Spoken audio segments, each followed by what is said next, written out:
আসে? পুলিশের এত বড় সাহস কোত্থেকে আসে? সেনাবাহিনীর এত বড় সাহস কোত্থেকে আসে?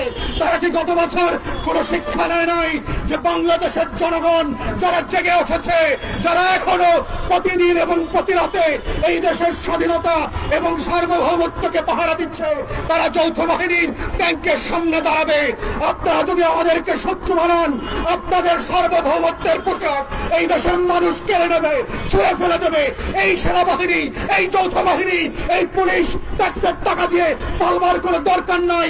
এদেরকে প্যাকেট করে ভারতে পাঠিয়ে দেন।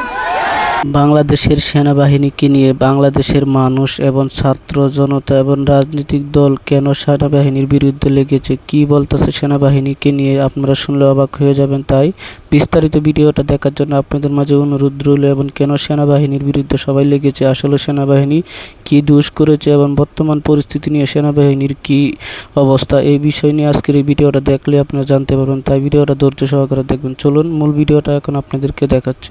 কোত্থেকে আসে? পুলিশের এত বড় সাহস কোত্থেকে আসে? সেনাবাহিনীর এত বড় সাহস কোত্থেকে আসে?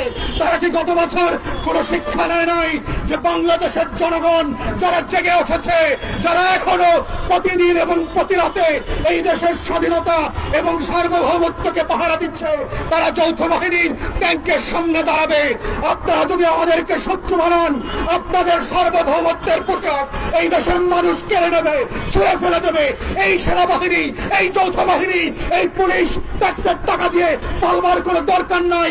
এদেরকে প্যাকেট করে ভারতে পাঠিয়ে দেন। দিল্লির গোলামদেরকে আমরা ট্যাক্সপেয়ারদের টাকায় পুষবো না। ওদেরকে ভারতের কাপড় কিনে দেন, বিএসএফ এর পতাকা দিয়ে ওদের সাহসগুলোকে, ওদের শরীরটাকে মোড়ায় দিল্লিতে পাঠিয়ে দেন। আমরা আজাদির বাংলাদেশে কোন গোলামকে প্রজাতন্ত্রের কর্মচারী হিসেবে দেখতে চাই না।